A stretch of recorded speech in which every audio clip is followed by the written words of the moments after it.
Thank you. Our next writer is Kevin Burris. He was once the self-declared poet laureate of Stearns Road between Dunham and the vegetable stand. He is currently considered the second best poet at his new address and will remain so unless his dog Sasha decides to take up writing. Other than that, he claims no credentials whatsoever and likes it that way. Welcome, Kevin.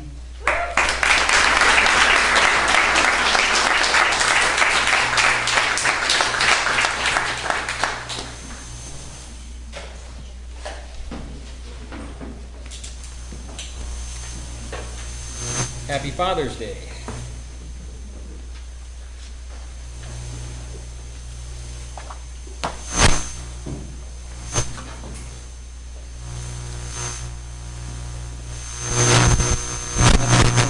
Where nothing is quite in focus, or ever will be again. I'd like to read a couple of poems for Dad to start. The first is entitled At the River Saar. The Saar is a river that runs just inside Germany along the border with France. The poem begins with a short epigram from Seneca: while the fates permit, live happily. At the River Saar.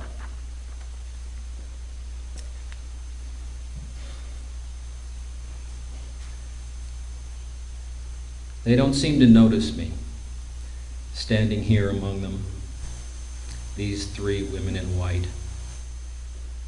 We lean together over a pool of deepest black water where a photograph floats.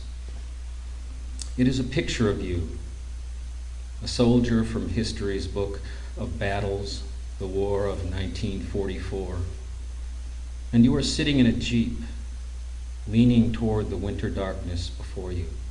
There is a river you are waiting to cross, with the small rubber boat behind you. I wish I could touch your shoulder and whisper the names of your wife, the names of your children, and 100,000 days when the sun will find you once this night is past. As one woman draws thread from her spindle, one apportions it with a smooth length of bone. I wish you could know what has been promised by the third, to whom I quietly slipped a 20, the one with the shears in her hand.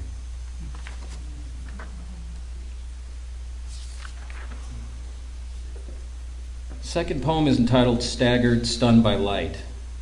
It contains the word muskellunge, which for you non-fishermen is a North American game fish. They can grow quite large. Staggered, stunned by light.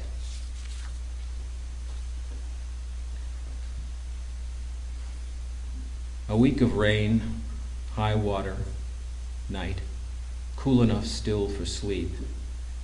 Beneath the surface, blue bruises swim inside your skin. You wait on whims of territorial muskellunge while you stare, dreaming. Dreaming all the ages of your life, your history is reduced to one thin line extended from the parchment of your hands, a needle through the membrane of Big Sand Lake. Father, how does it come to this? Last hour of our last day, I can't see you for the light. Sudden sun, high and brutal, shattered mirror of a bay, the white relentlessness of gulls, circling for shore lunch scraps. Just to be fair, I'm going to read a couple poems from Mom. This one is entitled Arboring. Arboring. Oaks defy a cloudless sky. Sister, stork-legged in tiger lilies, calls for rain. 10 days in the 90s, even heat breathes slow. Panama on the porch. Father in his favorite hat fishes for a cigarette, calls the dog, Charlie. Dreams a Labrador's dream. swims the lake at 8 weeks. Is this stillness now your voice? On the water, mirrored heron, listen twice.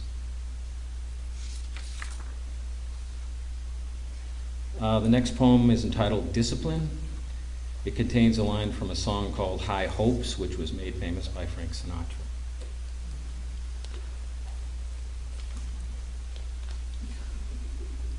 Discipline.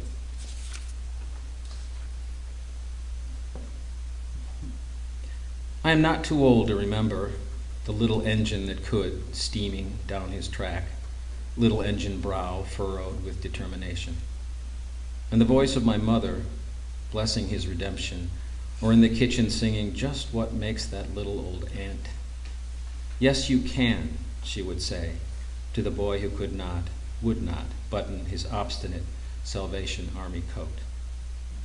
Or wake as an acolyte to ascend an ancient Schwinn 4 miles toward the sunrise of 6 o'clock Mass, who could not will himself to walk the last lonely block of December's endless paper route.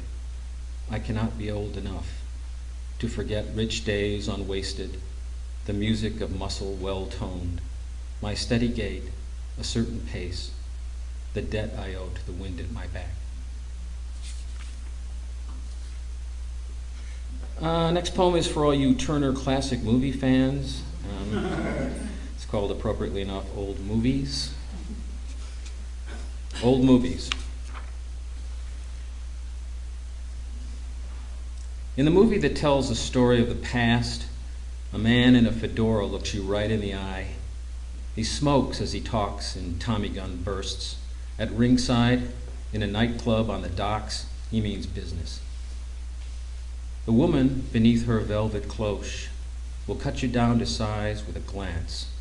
She draws her words like thread through a button and ties them off in tight, sure knots. If they kiss, this man and woman, after she has slapped him, after he has held her helpless, they kiss long and hard as if they might never see each other again, as if they know we are watching, each in our own comfortable darkness, longing to see how things were certain once, before we were born, hatless, into a wilderness of color. Last poem this evening is entitled Balance, and mentions my dog Sasha just because, well, I'm her dad.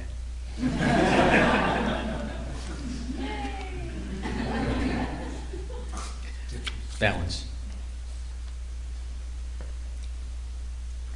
The dog walks by with an octopus toy in her mouth. May Day, 1st of the month. Outside, the trees can't imagine any more green. Everything is as it should be, for once. Not a misplaced mote of dust in this sunbeam. My therapist and I will have nothing to talk about. I place Carl Jung and his purposeful work on my shelf and sip the scented tea of contentment. If there is another life, some spiritual counterweight to this zen of the moment, I must also be sitting there, steam rising from a cup this close to overflowing.